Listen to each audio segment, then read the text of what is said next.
थे सबसे ज्यादा पावरफुल कौन है? चले इसी पर बात करें। ओम नमो जिनानम। समय सार जी पर चर्चा करें वापिस। वंदितु सब सिद्धे ध्रुवमचल मनोभवंगदिं पते वोच्छामि समय पाहुड मिर्मो सुध केवली भणिदम् उसहाजी संभवै नंदन सुमई पौम सुपास चंद जिन उभयंत सीयल से अंता पास पूज्य जिन विमल अनंता पास पूज्य जिन विमल अनंता हम संति कंदुवर मल्ली मुनि सोवै नमिने विमहल्ली पास नाह महावीर महेशम नंदावी चौबीस जीसम नंदावी चौबीस जीसम वंदावी चौबीस जीसम। 24 तीर्थंकर भगवान की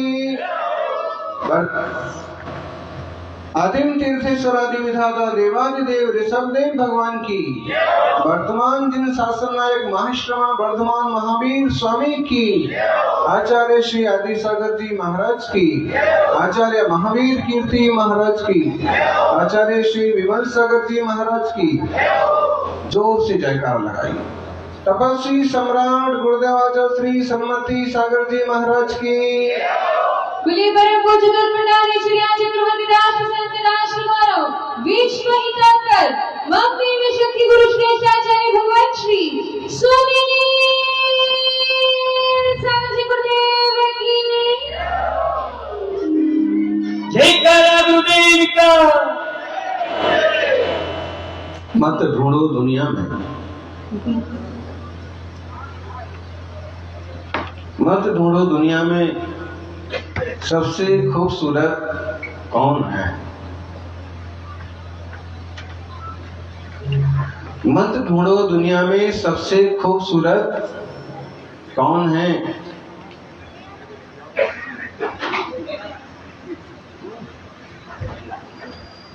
तेरे ही भीतर बैठा है। खूबसूरत तेरे ही भीतर बैठा है और मौन है।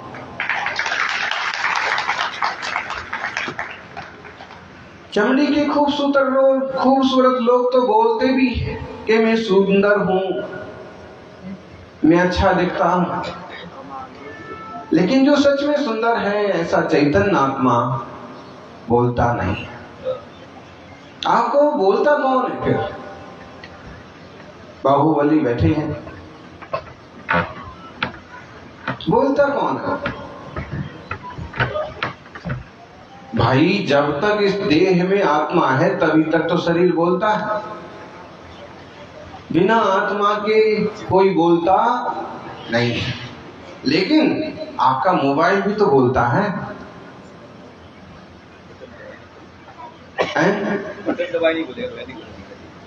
वो मशीन है, उसमें बटन दबाना पड़ेगा फिर बोलेगा। ऑटोमेटिक भी आ गए हैं, लेकिन ये निश्चित है कि वो मशीन है, चेतना नहीं। और इसका मतलब है कि बोलना जो धर्म है, शब्द जो धर्म है, वो पुद्गल का है, चेतना का नहीं है। इसलिए हमने कहा कि जो सबसे खूबसूरत है वो आपके ही भीतर है और मौन है। सौभाग्यशाली लोग समय सार ऐसी वीतरागता की बात सिखाता है।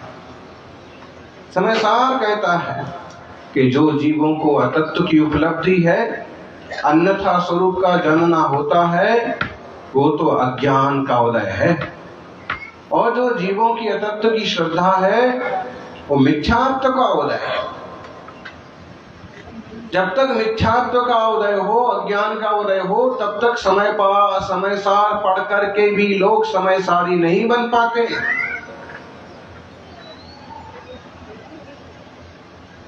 जो जीवों को अभिरमण अत्याग का भाव है वह असंयम का भाव है। आपने सुना उज्जैन में कुछ एकांतवादियों ने मंदिर में बोर्ड लगा दिया, यहाँ दिगंबर मुनियों का आना मना है। बताइए आप इन समय सारी कहेंगे, इन समय सार को पढ़ा है, समझा है कि घोर मिथ्या दृष्टि है। कम से कम कुंद स्वामी की दिगंबर मुद्रा की तो विनय करो। तुम दिगंबर अपने को कहते भी हो, लिखते भी हो, लेकिन दिगंबर मुद्राओं का अपमान भी करते हो। दोहरी नीति। जो संयमी है, व्रती है, समय सार के ज्ञानी है, उन्हें तुम गुरु नहीं कहते हो। जो अव्रती है, वस्त्रधारी है, उन्हें तुम सदगुरु कहते हो, गुरुदेव कहते हो। तो क्या सवस्त्र जो है गुरुदेव होते हैं जिन शासन में? भाई स्कूल में पढ़ाने वाले टीचर होते हैं, गुरुजी होते हैं, सर जी होते हैं। बहुत अच्छा स्वाध्याय करेंगे तो आप विद्वान कहेंगे, पंडित जी कहेंगे, भाई जी कहेंगे। बहुत अच्छे त्यागी व्यक्ति जैसे हुए तो आप गुरुजी भी कहेंगे। लेकिन गुरुदेव की, सदगुरुदेव जैसे शब्द अव्रती असंयमी को कहां तक शोभा देते। और निर्वस्त्र दिगंबर वीतरागी मुनि जो जांचे परखे हैं, लाखों लोगों ने जिन्हें समझा है, उनका तुम अपमान करते। कैसे तुम ज्ञानी होंगे भाई? ऐसा कैसा तुम्हारा एकांतवाद का जबरदस्त भूत है, दिगंबर मुद्रा की भी महिमा नहीं आती। कम से कम कुंद का सिंबल मान करके ही, तीर्थंकरों का रूप मान करके ही सम्मान करना सीख लो। टोडरमल जी मोक्ष मार्ग प्रकाशक में लिखते हैं, व्यवहार धर्म व्यवहार के ही हिसाब से चलता है, और जो व्रत आदि संपन्न है उनका यथायोग उपचार विनय करना प्रत्येक गृहस्थ का कर्तव्य है। ज्ञानी ज्ञान जैसी बात करता है, अज्ञानी अहंकार की बातें करता है। सौभाग्यशालियों, बोले पंचम काल में भावलिंगी नहीं होते हैं। बताइए कुंद स्वामी कब हुए हैं? और समंत्रभद्र और उमा स्वामी को मानते हो कि नहीं? वो कब हुए हैं? अकलंक देव जैसे महाज्ञानी साधक, वो कब हुए हैं? अमृतचंद्र स्वामी तो और उनके बाद 10वीं शताब्दी में हुए हैं। फिर जयसेन को तो कुछ लोगों ने आउट कर दिया है, लेकिन फिर भी कई लोग मानते हैं, और वो हुए हैं 14वीं 15वीं शताब्दी। तो पंचम काल में ही हुए हैं सभी। यहाँ तक कि जम्बू स्वामी का मोक्ष भी पंचम काल में हुआ है। और इन सब आचार्यों के जिनके नाम गिनाए, सब पंचम काल में जन्मे, पंचम काल में रहे, और महान साधना के बल पर खुद चमके, दुनिया को मोक्ष का मार्ग बताया। फिर आज क्या हो गया है? आज क्यों नहीं है मुनि? आज कैसा जबरदस्त झूठा आग्रह कर लिया? वो खुद कुंद स्वामी कहते हैं, भरे दुस्सम काले धम्म झण हवे साहस तम अपसाह बढ़ते नहो मरने सो वन्नानी। जो नहीं मानता है कि इस काल में धर्म ध्यानी मुनिराज होते हैं, वो अज्ञानी हैं। उनकी ही बात का खंडन करते हैं। जिनकी पूजा करते हैं, जिनके शास्त्र को मानते हैं, उनके ही शास्त्रों का अपलाप करते हैं। बहुत गलत बात है। अणुव्रत और महाव्रत कोई अधर्म नहीं है, ये चारित्र रूप धर्म है, संबर निजरा के साधन है। लेकिन कई लोगों ने अनुव्रतों का, महाव्रतों का अपमान चालू कर दिया, महाव्रतियों का अपमान चालू कर दिया।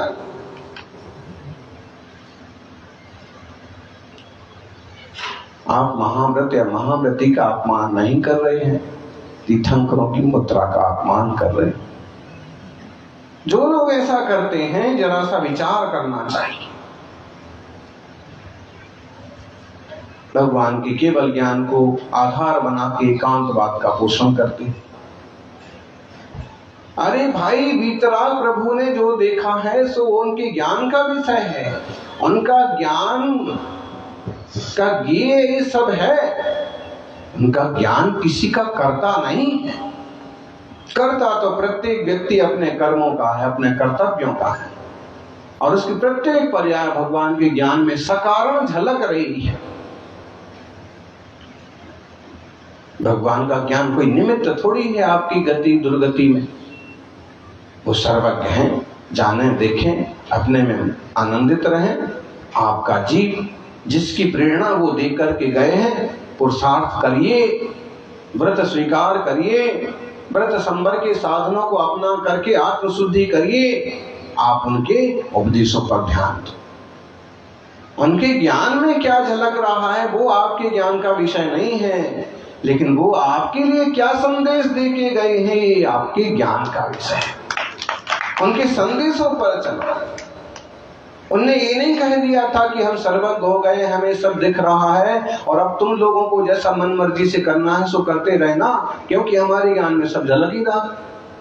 और फिर कोई जिनवाणी का उपदेश देने की जरूरत भी नहीं है, क्योंकि जो हमारे ज्ञान में झलक रहा सो ही होना है। ऐसा उपदेश नहीं है। उपदेश जिनवाणी में ये कहा है कि ऐसे प्रवृत्तियां करो, ऐसे आचरण करो, व्यसनी मत बन जाओ, देव शास्त्र गुरु की आसाधना करने वाले मत बन जाओ, पापी और दुष्टी मत बन जाओ।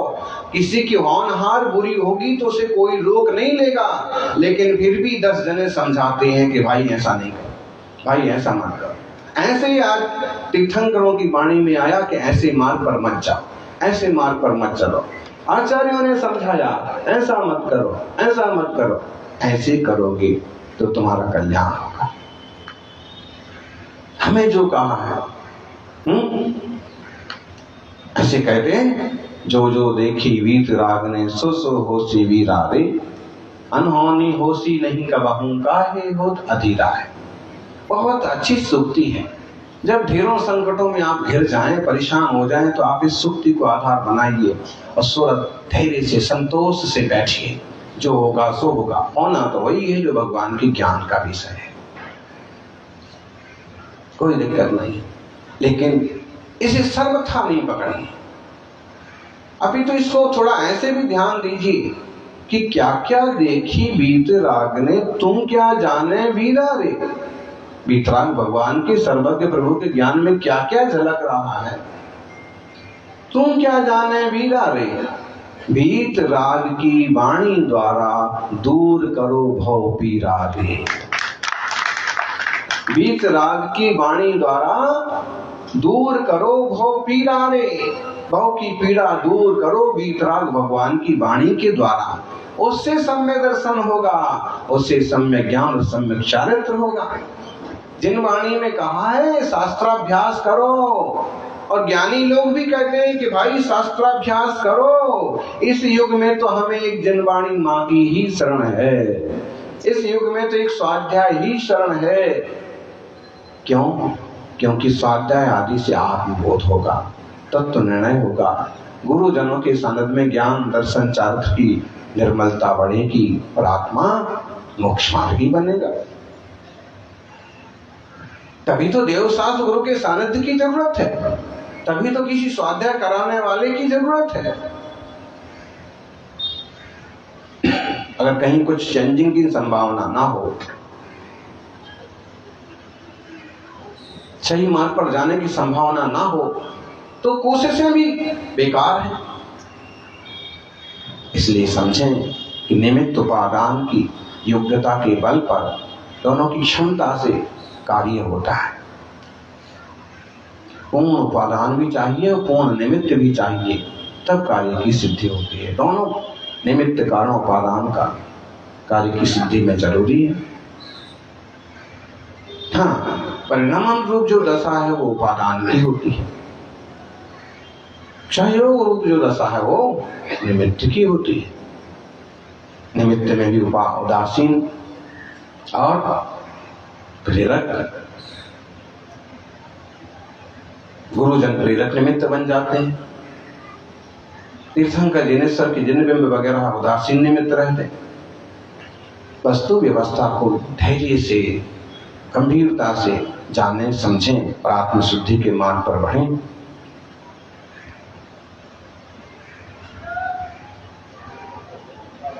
सच में दिगंबर मुनियों के कारण से ही तो दिगंबर जैन समाज कहलाता है। भाई सिखों की पहचान है बढ़िया पगड़ी, कुछ लोगों की पहचान है साफा, कुछ लोगों की पहचान है टोपी, कुछ लोगों की पहचान है गोल टोपी, किसी ने गले में क्रास लटका रखा है, किसी ने गले में कोई और चिन्ह पहन रखा है, और उनकी तो सबकी पहचान है। अच्छा, जैनों में भी कोई मुंह पत्ती लगा रहे हैं, कोई लाठी ले रहे हैं, उनकी भी समझ लो एक तरह से पहचान होता है। दिगंबर जैन कहलाने वाले श्रावकों की क्या पहचान है? दिगंबर जैन समाज की एकमात्र पहचान है कि इनके जो तपस्वी गुरु होते हैं वो दिगंबर होते हैं, इसलिए उनको मानने वाले जैन श्रावक दिगंबर जैन कहलाते हैं। और कोई उसकी आड़ में मनमानी करने लग जाए कि मुनियों का तो अपमान करने लग जाए और वस्त्रधारी को तीर्थंकर कहने लग जाए, मूर्तियां बनाने लग जाए, भाई ऐसा अपलाप, ऐसा उपद्रव काहे के लिए? कौन से शास्त्र से सिद्ध हो रहा है, कौन से सिद्धांत से सिद्ध हो रहा है? स्वच्छंद हो गए, कंट्रोल नहीं रहा किसी का किसी पर, लेकिन स्वच्छंदता दुर्गति का कारण बनती है। सावधानी बरतें, स्वच्छंद होने के लिए नहीं, स्वतंत्र होने के लिए हमें जिन शासन मिला, मानव पर्याय मिली।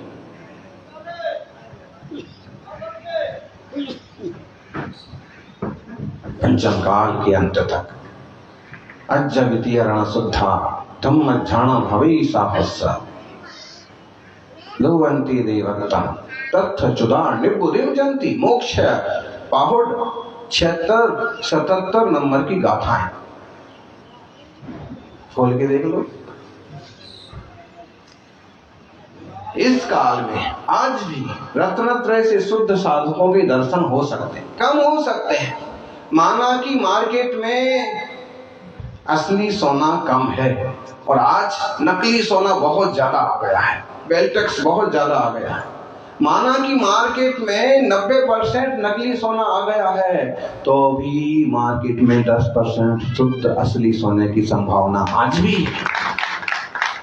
माना कि कुछ सतलाचारी और कुछ कमजोर लोग भी इस मार्ग में आ गए हों, लेकिन असल साधना करने वाले वीतराग भावना से मोक्ष मार्ग में बढ़ने वाले दिगंबर मुनिराजों के दर्शन आज भी हो रहे हैं। और शांत परिणामी अंतर्मुख तपस्वियों के दर्शन।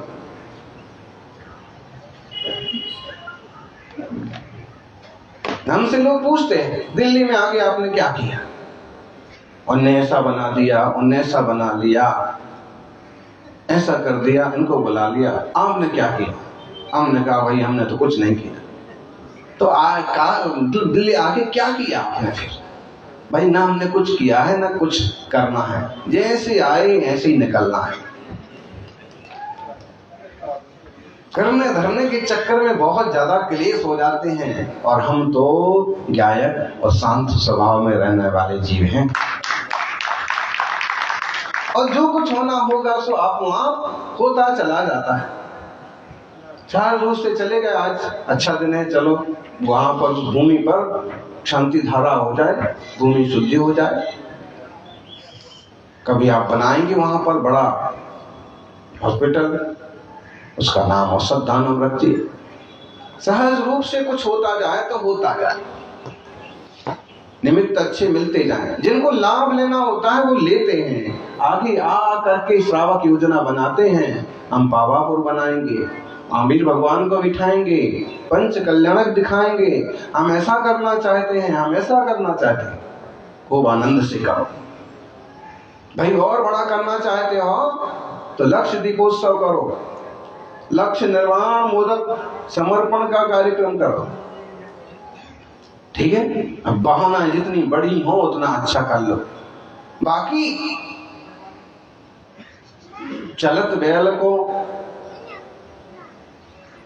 अरे घुसावे वालों काम नहीं करना है। क्या ये बुंदेलखंड की कहावत है, प्राकृत भाषाओं में इसको भी गर्भित किया गया है। चलत बैल को अरे चौहाना, बैल चल ही रहा है, उसकी जितनी हिम्मत है, जितनी तासीर है, जितनी भावना है, उस हिसाब से अपना चल रहा है, गाड़ी का माल लेके जा रहा है। अब चल ही रहा है, फिर भी तुम जबरदस्ती घुसाए जा रहे हो। वो होती ना अरे एक छोटी कील होती है और उसमें से चुभाती तो बहुत तकलीफ होती है, फिर थोड़ा जल्दी चलता है। तो चलत बैल को भाई चौहाने का कोई मतलब नहीं है। हाँ, और वो परिचित है तुमसे, तुम्हारे ही बैल है, तुम उनसे कहो भी कि भाई थोड़ा जल्दी चलो, अंधेरा होने वाला है, तो उससे से भी चल सकते हैं। हो सकता है एक बार चुप चुप चुप करो तो उससे भी चल सकते हैं। तो चलत बैल को अरे चुभाने से कोई मतलब नहीं है। श्रावक जन कर रहे हैं, ज्यादा से ज्यादा उन्हें थोड़ा मार्ग और सुझा दो, और जम गया तो करेंगे, नहीं जमा तो कोई बात नहीं। तो भाई अपन तो ऐसे सोचने वाले जीव हैं। फिर भी सभी लोग अच्छे से जिन शासन की भावना करें, यही मंगल भावना रहती है। सब लोग मिलजुल के रहें, दूसरे का सम्मान करें। अब उन्होंने कहा कि लोग मुनि नहीं आ सकते। साहब, मुनियों के दर्शन के लिए लोग तरसते, 1000 किलोमीटर से लेने जाते हैं, और तुम ऐसे सोचते हो, ऐसे लिखते हो। बोले उन्हें हमारी किताबें रखने के लिए बोर्ड लगा दिया ना, हमारी ऐसी वाली किताबें मंदिर में नहीं रखना। तो भाई बोर्ड में ये थोड़ी लिखा है कि मूल शास्त्र नहीं रखना, उन्होंने तो ये लिखा है कि एक एकांतवाद की बातें हों, एक पक्षीय बातें हों, तुम्हारी मनमानी बातें हों, वैसी किताबें यहाँ मत रखना। शुद्ध समय सार हो, शुद्ध ग्रंथ हो, पूर्वाचार्यों की वाणी हो, पूरे सम्मान से पूरी समाज स्वाध्याय करती। अब मिठाई बांटने चलो तुम उसमें, और थोड़ा सा अपने मन का धन मिला दो उसमें, कौन खाएगा? स्टेशन पर तो लिखा भी रहता है किसी अनजान व्यक्ति के हाथ की मिठाई भी नहीं खाना, उसमें जहाज हो सकता है।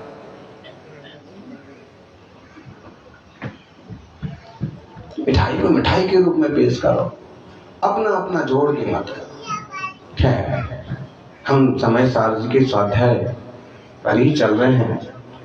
उसी की ही बात आ गई थी कि मिथ्यात्व के उदय से व्यक्ति ऐसे ही काम करता है। समय सार भी पड़ेगा तो उससे भी उल्टा ही सुलटा निकाले। असंयम का उदय हो तो असंयम का ही काम करेगा। कभी कोई व्रत भी ले ले और अगर उसके असंयम का उदय है तो व्रतों की भी परवाह नहीं करेगा। तो कह रहे हैं, आचार्य महाराज का एक उदाहरण याद आता है। जयपुर चतुर्मास में लाडली जी और एक अच्छे विद्वान थे नेमीचंद पाटनी, अक्सर कर अपनी टीम के साथ आते थे और उनके चरणों में प्रवचन सार का स्वाध्याय चलता था। कई बार महाराज जी ने पूछा कि पाटनी जी, जो लोग समय सार पढ़ के पूजा बंद कर देते हैं, अपना नियम छोड़ देते हैं, ये कहां तक ठीक है? उन्होंने कहा, महामंत्री भी थे वहां स्मारक के, उन्होंने कहा कि महाराज जी, समय सार पतित होने की शिक्षा थोड़ी देता है। अगर कोई व्यक्ति समय सार जैसे महान ग्रंथ को पढ़ करके अपने छठ आवश्यक कर्तव्य छोड़ दे, देवशास्त्र गुरु की आसाधना करने लगे, तो उसने समय सार पढ़ा ही नहीं है, और पढ़ भी लिया है तो समझा नहीं। समय सार तो अंतरंग में उतरने की बात करता है, पूर्ण वीतरागता की बात करता है, सबसे सुंदर निज आत्म का भान कराता है। ये अत्यनिच्छागतो सब्बो संबद्ध सुंदरो लोक में सबसे सुंदर अपना आत्मा है, और उस सुंदरता के लिए जो निमित्त भूत है देवशास्त्र गुरु, उनका भी यथायोग्य सम्मान करना है, आराधना करना है। जब तक भाई आप पूर्ण सक्षम ना हो जाएं, तब तक सहयोग की जरूरत पड़ती है। व्यवहारणया स्यात् यद्यपि प्राक्पदव्या। आचार्य अमृतचंद स्वामी ने प्रारंभिक कलशों में एक कलश लिखा कि यद्यपि आलंबन लेने योग्य तो निज आत्मा ही है, निश्चय शुद्ध निश्चय नहीं है, लेकिन व्यवहार दशा में व्यवहार का आलम्बन लेना पड़ता है। जब कोई व्यक्ति खुद सीढ़ियां चढ़ने में सक्षम नहीं होता है तो उसकी बाजू में जो लगी रहती ना सपोर्ट के लिए लकड़ी, डंडा, क्या बोले, रेलिंग, तो रेलिंग पकड़ पकड़ के चढ़ता जाता है। रेलिंग ना हो तो एक लकड़ी ले लेता है, लकड़ी टेकता टेकता टेकता गिरनार की 5वीं टॉप बनना करके आ जाता है। तो क्या लकड़ी की जरूरत नहीं है मुझे, ऐसा करते हैं कुछ लोग। शिखर जी चल रहे हैं, तुमने कहा कोई लकड़ी ले ली, वो कहते हैं कि भाई लकड़ी की जरूरत पड़ती है। अरे मैं युवा हूँ भाई, मैं भी 40 ही का हूँ, 50 का ही हूँ, मैं भी युवा हूँ, लेकिन लकड़ी की जरूरत पड़े, नहीं मैं तो नहीं जाऊंगा। बीच में फिर इधर उधर ताकते हैं, कोई हाथ पकड़ दे, कोई लकड़ी दे दे, कहीं लकड़ी पड़ी हुई दिख जाए। क्यों? क्योंकि जब ज्यादा चढ़ाई में थकान होने लगती है तो सहारा मालूम लकड़ी का भी सहारा होता है, और लकड़ी का नहीं तिनके का भी, डूबते हुए को तिनके का भी सहारा होता है। ऐसे ही हमारे लिए देव शास्त्र गुरु उनके वचनों का सहारा। लकड़ी का भी सहारा होता है और लड़की का भी सहारा होता है। हाँ, जिन लोगों को केवल बेटे की चाह रहती है तो ऐसे ही कुछ भी करने को तैयार हो जाते हैं। ऐसा नहीं, बेटा आए कि बेटी आए, लड़का आए कि लड़की आए, आने दो, एक आए 2 3 4, जैन धर्म की।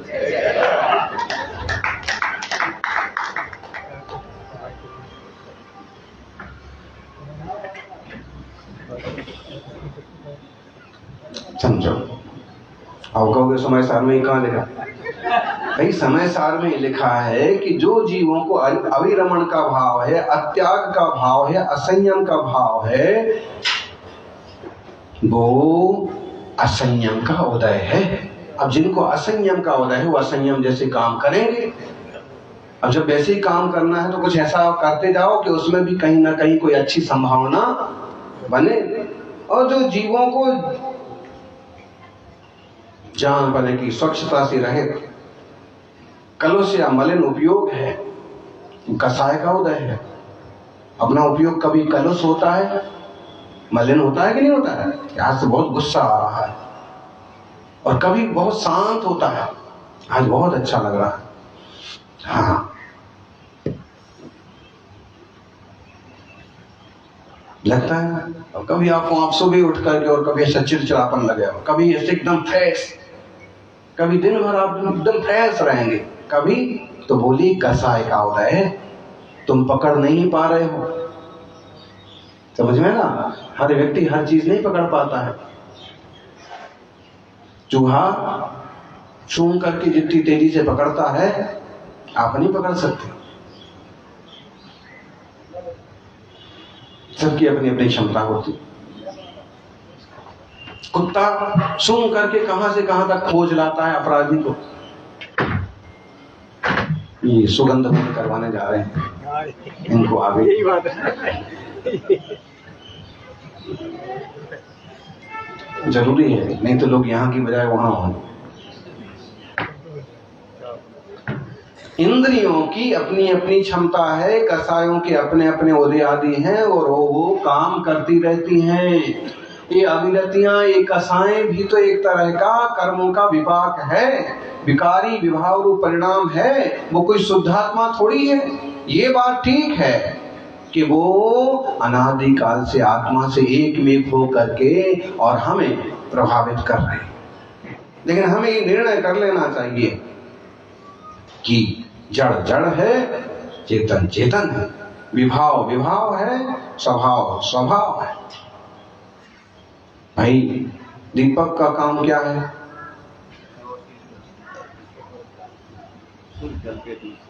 पूछ रहे हैं वो उनको, भाई तुम्हारा काम क्या है? हाँ, सारा काम संभालना है बाबू ने। बोले सारा काम मंदिर का इनका ही है। दीपक का काम क्या है?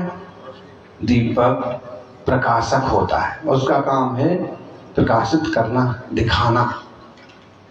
अब आप उसके उजाले में चाहो तो पार हो जाओ, गड्ढे में गिरने से बच जाओ, और आप चाहो तो गड्ढे में गिर जाओ।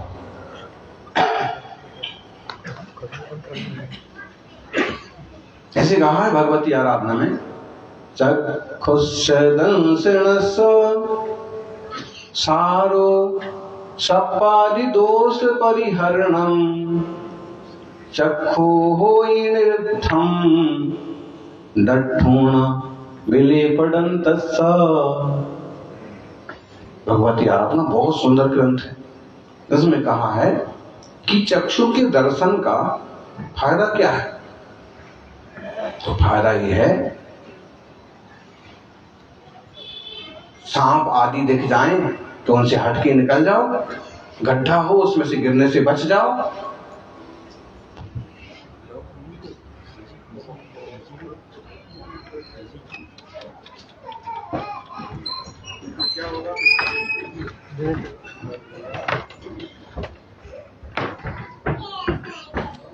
आवाज आ रही है?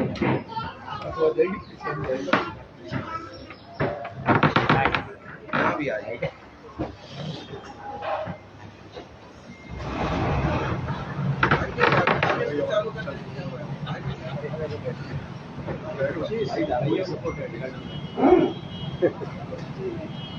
चलिए, चक्षु निरर्थक है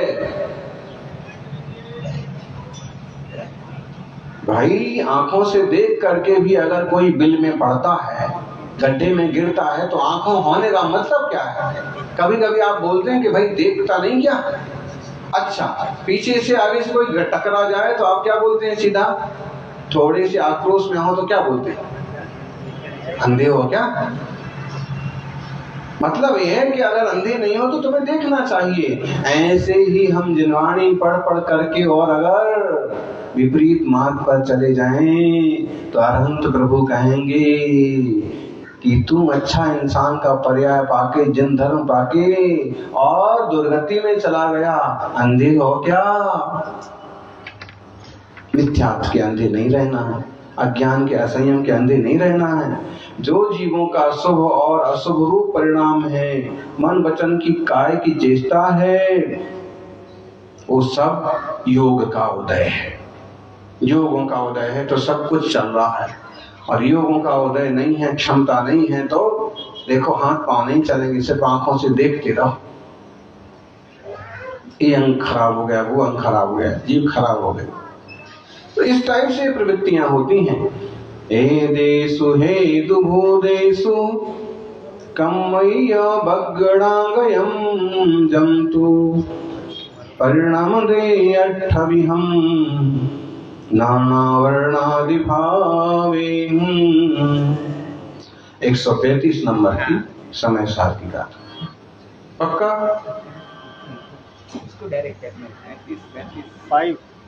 135 मतलब होता है 135।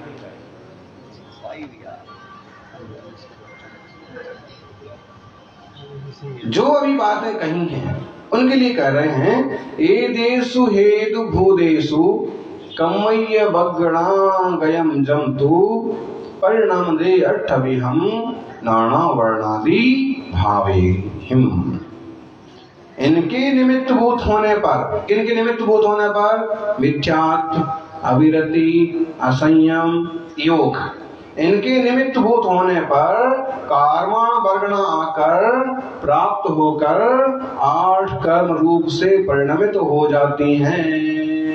148 प्रकृति रूप परिणमित हो जाती हैं, 7 कर्मों रूप से परिणमित हो जाती हैं। जैसी योग्यता होती है तत्रूप कर्मों से आपो आप परिणमित हो जाती है।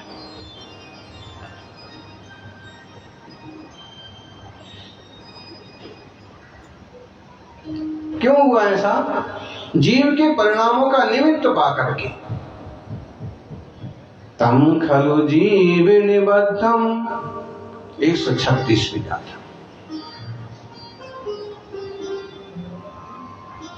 ये आ गया ध्यान में कि जो परिणाम हैं, कौन कौन से परिणाम जी? मिथ्यात्व के, अविरति के, असंयम के, योगों की चंचलता के, ये सारे परिणाम आश्रवबंध में कारण है। जीव ने जैसे परिणाम किए ऐसे आश्रवबंध हो गया। तो कहते हैं तम खलु जीव निबद्धम कम्मय्य बग्गणागयं जय्या तय्यादु होदि हेदु जीवो परिणाम भावनम।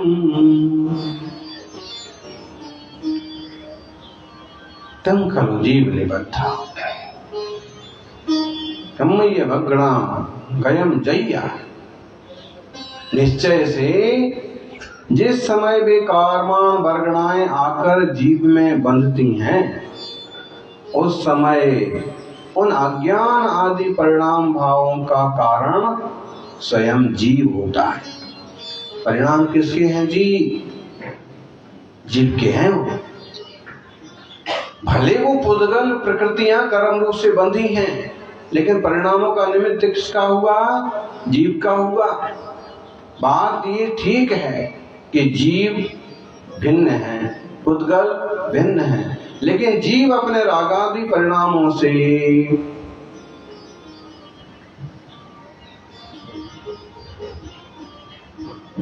पुद्गल कर्मों को कर्म रूप से परिणाम आता है।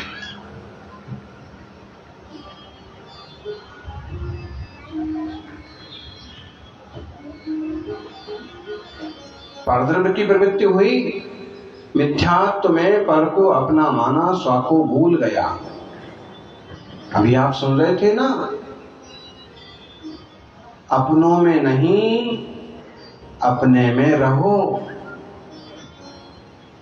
किस में रहो जी? अपने में। अपनों में रह करके लोग बहुत मस्त हो जाते हैं। अब हमारी दिवाली आने वाली है तो हमारे पोता भी आने वाला है, बेटी भी आने वाली है, बहू भी आने वाली है, बच्चे आने वाले हैं, और बस अभी से मन में लड्डू फूटने लगे। भाई सब आने वाले हैं, लेकिन उसके आगे का भी तो सोचो। दीपावली हुई नहीं कि सब जाने वाले भी आएंगे तो संयोग की खुशी महसूस होगी, जाएंगे तो वियोग का दुख होगा। वो पर हैं, ठीक है, व्यवहार चलाना पड़ते हैं, लेकिन पर तो पर है। अपनों में नहीं अपने में रहो, और सपने में नहीं जपने में रहो। सपनों में नहीं अपनों में नहीं अपने में रहो, सपनों में नहीं जपने में रहो। कैसी भी स्थितियां बन जाए, फिर भी देव साथ गुरु वैश्मान बना।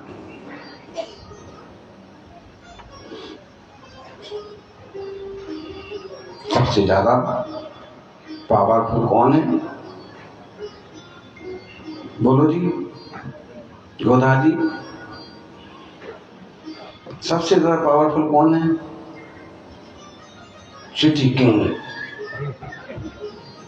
सबसे ज्यादा पावरफुल कौन है?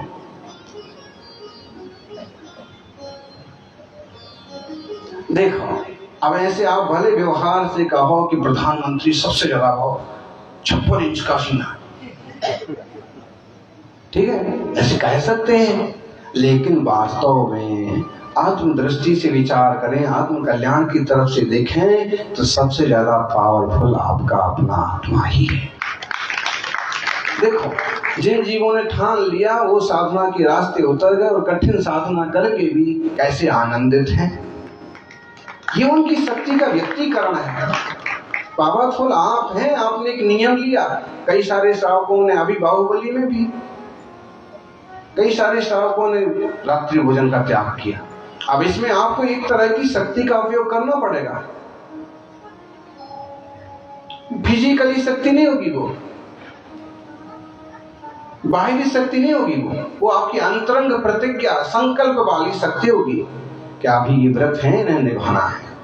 कैसी भी स्थिति बने, अभी जो हमने व्रत लिया है महीने में 25 दिन का, 20 दिन का ब्रह्मचर्य का, अष्टमी चतुर्दशी का ब्रह्मचर्य का, कि रात्रि भोजन त्याग का, बाहर होटल पर नहीं खाना है, नहीं खाना है, नहीं खाना, एक दिन भूखे रह जाएंगे, फल खा लेंगे।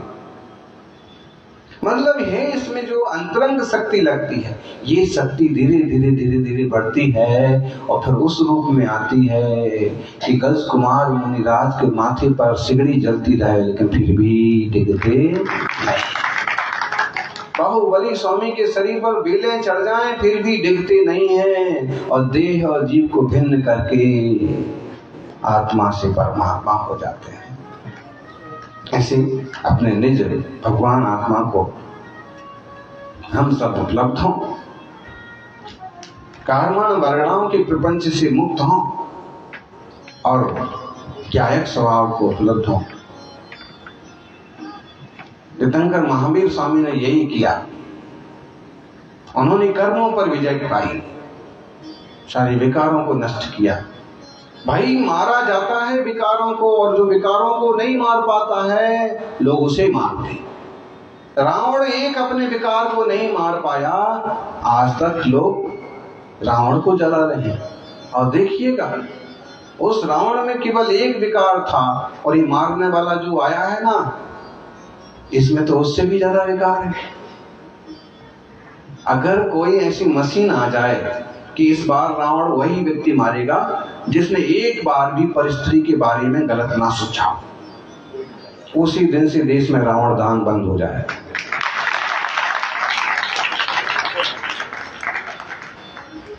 किसी को खड़ा कर दो, कोई तपस्वी का मुनि मिले तो मिले, वरना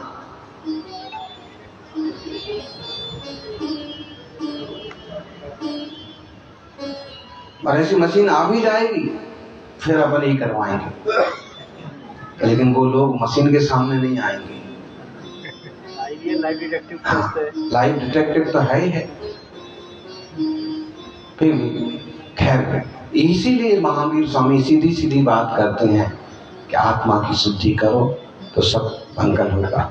जय बोलिए महावीर भगवान की, अहिंसामय विश्व धर्म की।